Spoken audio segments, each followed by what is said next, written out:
അയൽരാജ്യങ്ങൾ തമ്മിലുള്ള സമാധാനപരമായ സഹവർത്തിത്വത്തിന് വെല്ലുവിളി ഉയർത്തി പശ്ചിമേഷ്യൻ മേഖല വീണ്ടും യുദ്ധഭീതിയുടെ നിഴലിലാവുകയാണ്. ഇസ്രായേലും അമേരിക്കയുമായി ഇറാൻ നടത്തുന്ന പോരാട്ടത്തിൽ ഭാഗമാകാതെ നിഷ്പക്ഷ നിലപാട് സ്വീകരിച്ചിട്ടും തങ്ങളുടെ പരമാധികാരത്തിന് നേരെയുള്ള കടന്നുകയറ്റങ്ങളെ ഗൗരവത്തോടു കൂടിയാണ് UAEയും സൗദി അറേബ്യയും കാണുന്നത്.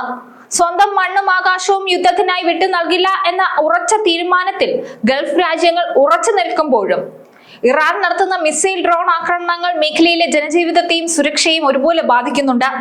ഈ സാഹചര്യത്തിൽ വെറും പ്രതിരോധത്തിനപ്പുറം സ്വന്തം അതിർത്തികൾ സംരക്ഷിക്കാൻ ശക്തമായ തിരിച്ചടി നൽകേണ്ടി വരുമെന്ന കർശനമായ മുന്നറിയിപ്പാണ് GCC രാജ്യങ്ങളായ സൗദി അറേബ്യയും UAEയും ഇപ്പോൾ നൽകുന്നത്.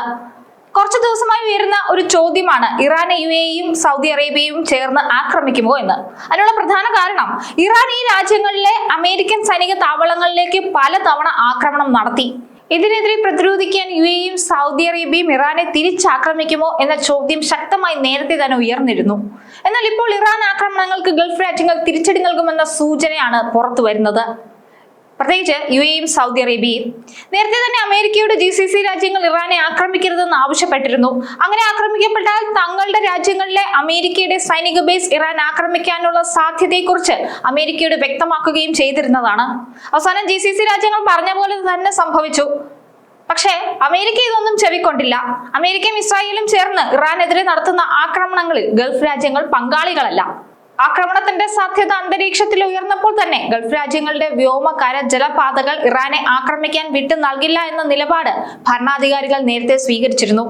ഈ നിമിഷം വരെ ഗൾഫ് രാജ്യങ്ങൾ ഇത് ഉറപ്പാക്കുകയും ചെയ്തതാണ്. എന്നാൽ US ഇസ്രായേൽ ആക്രമണം തുടങ്ങിയതിന്റെ തൊട്ടടുത്ത നിമിഷം ഗൾഫ് രാജ്യങ്ങളിലേക്ക് മിസൈലുകൾ തൊടുക്കാനാണ് ഇറാൻ തുനിഞ്ഞത്. അമേരിക്കൻ സൈനിക താവളങ്ങൾക്ക് നേരെയുള്ള ആക്രമണം എന്ന് ഇറാൻ ആവർത്തിക്കുമ്പോഴും ഗൾഫ് രാജ്യങ്ങളുടെ പരമാധികാരത്തിന് നേരെയുള്ള മിസൈലുകൾ തന്നെയാണ് ഇറാൻ അയക്കുന്നത്. രാജ്യാതിർത്തി കടന്നു വരുന്ന മിസൈലുകളെ പ്രതിരോധിക്കുന്ന ഗൾഫ് രാജ്യങ്ങളുടെ സൈന്യമാണ്. ഇറാൻ നടത്തുന്ന യുദ്ധത്തിൽ ഗൾഫ് മേഖലയാകെ കലുഷിതമായി. ഗൾഫിന്റെ ആകാശത്ത് മിസൈലുകൾ ചീറിപ്പായുന്നത് രാജ്യങ്ങളുടെ സമാധാനം തകർത്തു. വ്യോമഗതാഗതം പാടെ മുടങ്ങി. ഗൾഫ് രാജ്യങ്ങളുടെ സ്വൈരജീവിതം തകർത്തെറിഞ്ഞു. US എംബസികൾക്കും കോൺസുലേറ്റുകൾക്കും സൈനിക താവളങ്ങൾക്കും നേരെ ആക്രമണം ഉണ്ടാകുമ്പോൾ മിസൈലുകൾ വന്നു വീഴുന്നത് ഗൾഫ് രാജ്യങ്ങളുടെ അതിർത്തിക്കുള്ളിലാണ്. പരുക്കേൽക്കുന്നതും ആശുപത്രിയിലാകുന്നതും വിവിധ രാജ്യങ്ങളിൽ നിന്ന് ഗൾഫിൽ ജോലിക്കെത്തിയ സാധാരണ മനുഷ്യരാണ്. ജനജീവിതം സാധാരണ നിലയിൽ തുടരാൻ ആവശ്യമായ എല്ലാ നടപടികളും ഭരണകൂടങ്ങൾ സ്വീകരിക്കുമ്പോഴും ആശങ്കയുടെയും ഭയപ്പെടുത്തലിന്റെയും വെടിയൊച്ചകൾ ഈ രാജ്യങ്ങൾക്ക് അംഗീകരിക്കാനാവുന്നതല്ല. ഒരു പങ്കുമില്ലാത്ത യുദ്ധത്തിൽ ഈ രാജ്യങ്ങൾ ശിക്ഷിക്കപ്പെടുന്നത് ഇവിടുത്തെ ഭരണകൂടങ്ങൾക്ക് കയ്യും കെട്ടി നോക്കി നിൽക്കാൻ സാധിക്കില്ല. ഗൾഫ് രാജ്യങ്ങൾക്ക് നേരെയുള്ള യുദ്ധം അവസാനിപ്പിക്കണമെന്ന് GCC കൗൺസിലും അറബ് ലീഗും ഒരേ സ്വരത്തിൽ ആവശ്യപ്പെട്ടിട്ടുണ്ടെങ്കിലും ഇറാൻ ചെവിക്കൊണ്ടില്ല.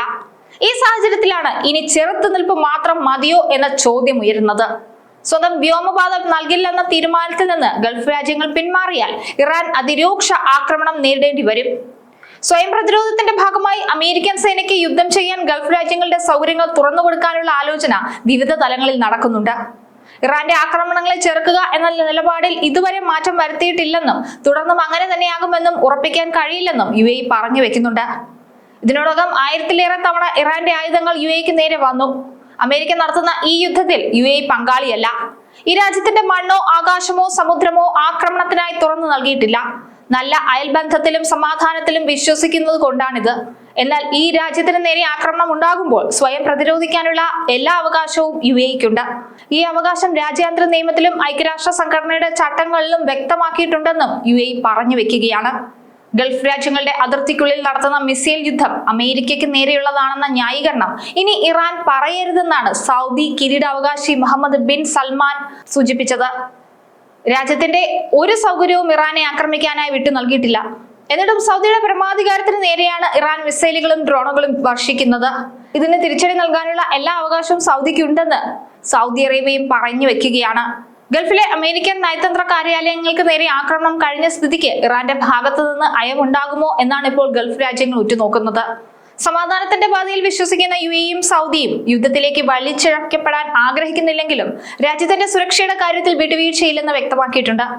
അമേരിക്കൻ താവളങ്ങളെ ലക്ഷ്യം വെച്ചാണെന്ന ഇറാന്റെ വാദം തങ്ങളുടെ പരമാധികാരത്തെ ചോദ്യം ചെയ്യുന്നതാണെന്ന് മുഹമ്മദ് ബിൻ സൽമാൻ ഉൾപ്പെടെയുള്ള നേതാക്കൾ തുറന്നടിക്കുന്നത് സാഹചര്യത്തിന്റെ ഗൗരവം വർദ്ധിപ്പിക്കുന്നതാണ്. ഇറാന്റെ ഭാഗത്ത് നിന്ന് ഇനി ഉണ്ടാകുന്ന പ്രകോപനങ്ങൾ ഗൾഫ് രാജ്യങ്ങളുടെ മുമ്പിലുള്ള നിഷ്പക്ഷതയുടെ വാതിലുകൾ അടയ്ക്കാൻ കാരണമായേക്കും. ഇത് ഇറാനെതിരെ ഒരു വലിയ സൈനിക നീക്കത്തിന് വഴിയൊരുക്കുകയും പശ്ചിമേഷ്യയുടെ ഭൂപടം തന്നെ മാറ്റി മറിക്കുന്ന തരത്തിലുള്ള വലിയൊരു യുദ്ധത്തിലേക്ക് നയിക്കുകയും ചെയ്തേക്കാം. അതിനാൽ വരും ദിവസങ്ങളിലെ നയതന്ത്ര നീക്കങ്ങൾ ഈ മേഖലയുടെ ഭാവി തീരുമാനിക്കുമെന്നതിൽ നിർണായകമാകും.